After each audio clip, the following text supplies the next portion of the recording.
selamat pagi anak-anak. Bagaimana kabarnya? Semoga kalian semua dalam keadaan yang sehat ya. Sebelum memulai pelajaran hari ini, marilah kita berdoa dulu. Dalam nama Bapa dan Putra dan Roh Kudus. Amin. Allah Bapa di dalam surga, puji dan syukur kami aturkan kepadamu atas berkat dan penyertaan-Mu semenjak malam tadi, sehingga kami dapat berkumpul di tempat ini dengan keadaan yang sehat. Tuhan, hari ini kita akan belajar tentang cara menghargai hidup. Kiranya Engkau senantiasa mencurahkan rahmat-Mu ke dalam hati kami, supaya kami dapat memahami materi dengan baik. Doa ini kami serahkan kepadamu dengan pengantaran Kristus dan pengantara kami. Amin. Dalam nama Bapa dan Putra dan Roh Kudus. Amin. Masih pada semangat kan? Hari ini kita akan belajar mengenai aborsi. Apakah ada yang tahu apa itu aborsi? Nah, di sini Ibu ada dua gambar nih. Apakah kalian bisa melihatnya? Kira-kira ini gambar apa ya? Apakah kalian bisa menebaknya?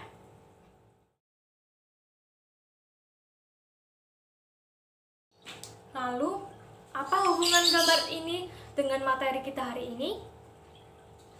Nah, silahkan kalian ambil kitab suci ya.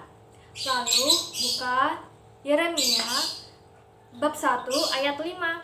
Nah, di situ tertulis, "Sebelum aku membentuk engkau dalam rahim ibumu, aku telah mengenal engkau.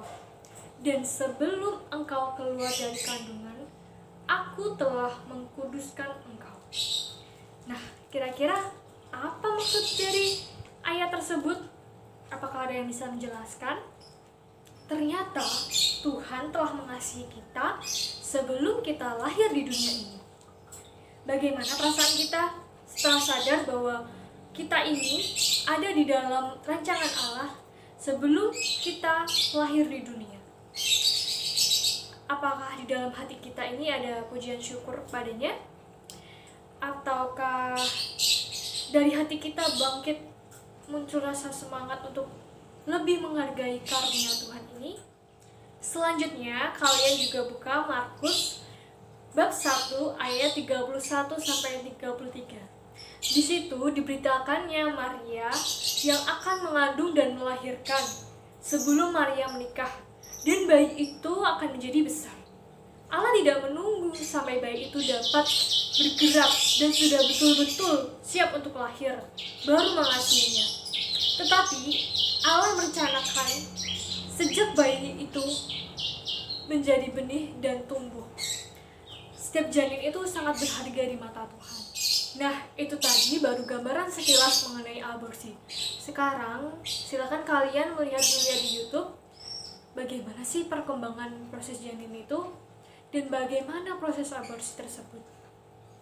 Dan kalian juga melihat-lihat di kitab suci, hukum gereja dan hukum tentang aborsi tersebut dalam KUHP. Dan nanti kan kalian juga mencari fakta-fakta baru, dan akhirnya pokok-pokok tersebut kalian tulis. Nah, setelah kalian lagi melihat-lihat, pastinya muncul banyak sekali pertanyaan dalam benak kalian.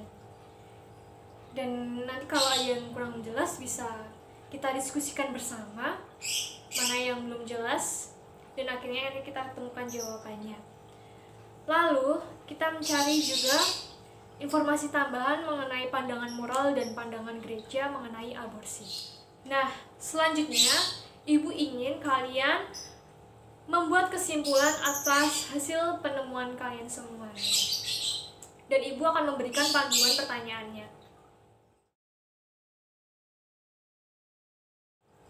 Nah, sekarang Ibu ingin kalian menyampaikan hasil temuan kalian di hadapan teman-teman kalian. Dan teman-teman yang tidak presentasi, silakan menanggapi teman yang sedang presentasi. Nah, sekarang Ibu ingin kalian semua berefleksi dan menuliskan niat, komitmen, dan harapan kalian mengenai aborsi. Ibu ingin kalian mengisi tabel berikut ya, dengan keterangan SS sangat setuju, TS tidak setuju, S setuju, R ragu-ragu, STS sangat tidak setuju.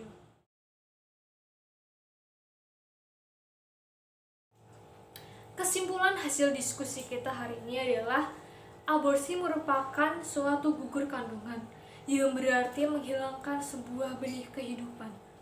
Ternyata banyak sekali faktor yang mempengaruhi terjadinya aborsi ini.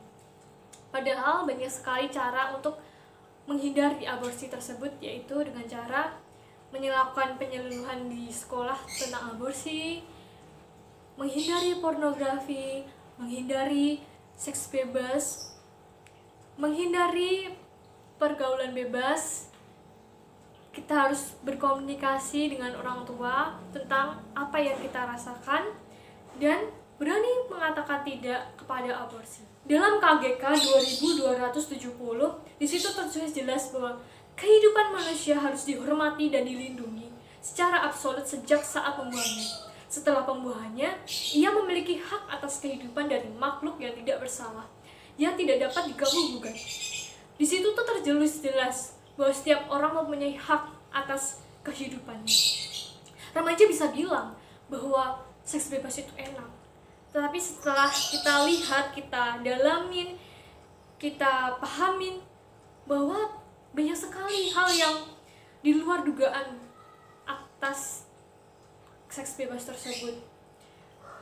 Jadi itu lebih beresiko sekali karena bisa muncul kehamilan yang tidak diharapkan, dan ini tuh bisa merusak sekali masa depan generasi muda di masa depan.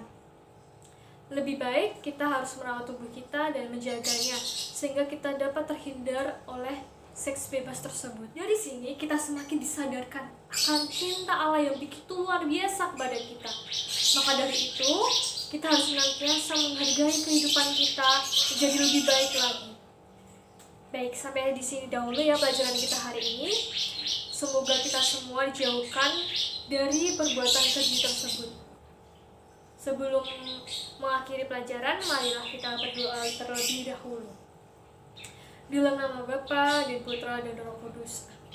Allah Bapa di dalam surga, terima kasih atas penyertaan-Mu sehingga pelajaran kami dapat berjalan dengan lancar di awal hingga akhir.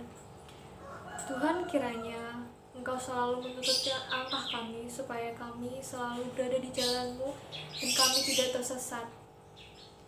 Tuhan, kiranya kami lebih menghargai hidup kami dan mensyukuri apa yang Engkau berikan kepada kami, sehingga kami dapat hidup selaras dengan kehendak-Mu. Doa ini kami serahkan kepadamu dengan pengantaran Kristus Tuhan kami. Amin. Dalam nama Bapa dan Putra dan Roh Kudus. Amin. Baik, terima kasih semuanya atas partisipasi kalian dalam mengikuti pelajaran hari ini. Semoga kalian tetap sehat dan tetap bersemangat dalam menjalani pelajaran kalian yang selanjutnya. Selamat pagi.